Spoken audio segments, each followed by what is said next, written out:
Hello, everyone. Welcome to, I guess this would be the Thursday edition of Minute of the Apes, the podcast where we break down every Planet of the Apes movie 1 minute at a time, giving you every bit of details, be it about dingy ponchos, dingy diapers, whatever you may want, we're going to find it in every minute. I'm your host, Todd. I almost said I'm your host, Sean. That was the effects of the hangover.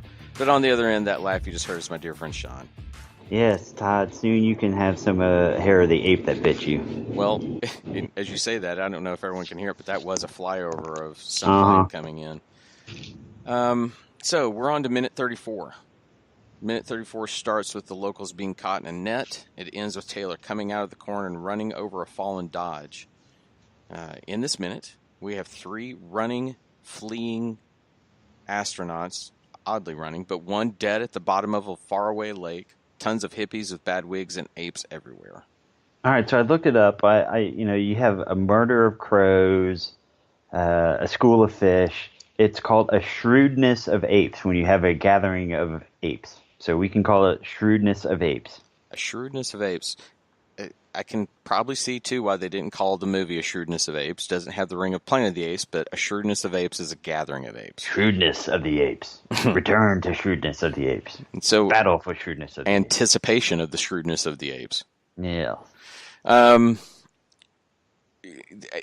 was saying to Sean in between this that what I love is that there is more to talk about in these minutes because we have a lot of action, we have the apes, we have all this stuff that's happening, but this is one of those minutes where we're caught in that they're fleeing through the corn, the apes are orchestrating this, and it's to me this minute becomes a lot of a reactionary to what's happening, and you obviously have to have that. You have to have the time when they're trying to figure out what the is going on here. But even with that, why does Landon run into the corn, stop, fall down, and look around almost like the typical big-breasted woman fleeing in a slasher film who falls for no reason in the middle of a forest so she can turn and look back at the person chasing her? Oh, on top of that, these apes are just shitty trackers because he stops, falls down, cuts to the left, and they, a second later, they have to have seen him run through the corn, and they go straight. Yeah, they're not very smart. They're smart enough to build guns. They're smart enough to have a plan to catch everybody, but they can't actually track. They can't actually see what happened in front of them. They have no object permanence. They're like babies. You cover up their face. Where did the guy go? Well, I don't want to put on a film of this era and say if this is made today, we don't have the wah-wah fall down and look and figure out where you're going. We're like a bad Cecil B. DeMille film. We have chasing. We have real things they do. But that moment, God, it just stood out like, what the hell? Hey, we want you to have a moment where you're like, I can get away with this. But he stops. It's almost like you think he's going to stop down and have another coconut. Yeah, I don't know what's going on with that.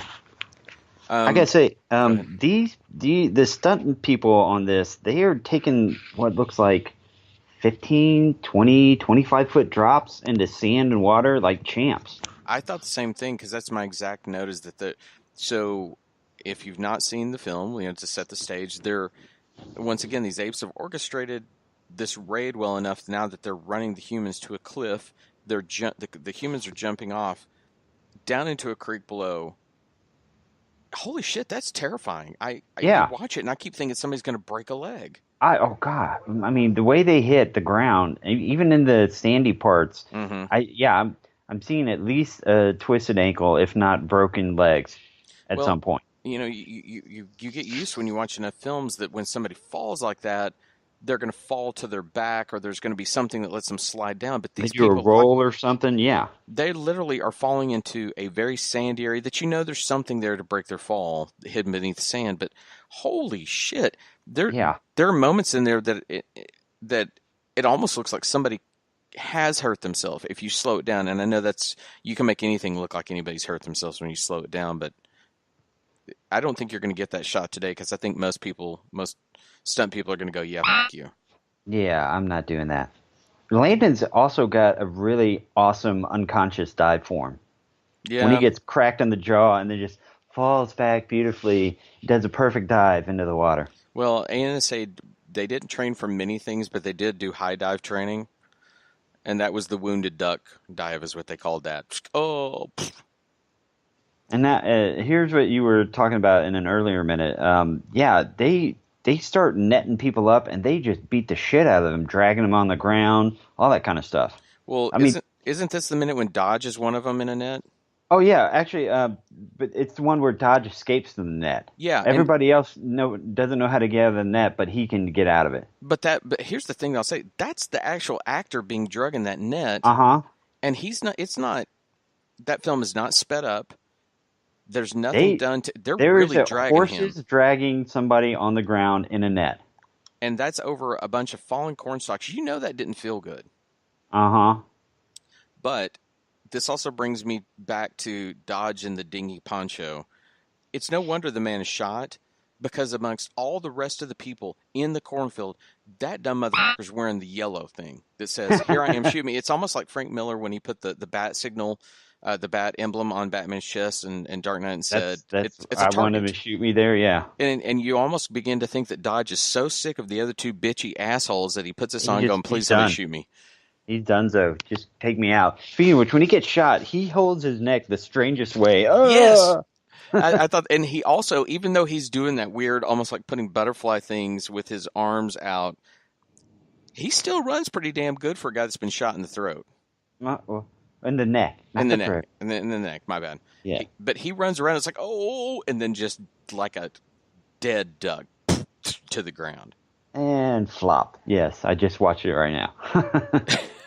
So, and then in the next moment, Taylor runs out aimlessly in the cornfield. You know, he's apparently taking on the Landon approach of, "Whoa, where am I going?" And he runs out. He goes straight, hooks it to the right. He's serpentining. And then apparently he staggers because he trips over Dodge because okay, I'm jumping ahead. He's tripped over something. But it's not really a trip. It's more like someone's taking my legs out from under me and he just falls. It is a stage fall. I am falling. That is true. That is very stagey. I wonder if he was grinding his teeth at the same time to send out his mating signal. It's like a cricket. His grinding his teeth is like a cricket rubbing his legs together. So one of the hidden joys of doing this podcast with Sean is that I have Skype up and I can see his camera feed. And two things, as he was grinding his teeth, I see him going, and then what you all can't see is he's rubbing his hands together being to a cricket. Scratchy noises. Kim out. That's sign language for cricket, I think. Is rubbing that your hands. That or I want money, or my hands are dirty. Okay, I can see how that applies to all. Mm-hmm. Sign language is a very finesse language. Is that it? And you've learned the finesse, haven't you? See, this means dirty. This means money. This means you can eat it. I wonder how that'll go across in a podcast, and especially if anybody listens to us on chipmunk mode. It's such a visual medium, of course.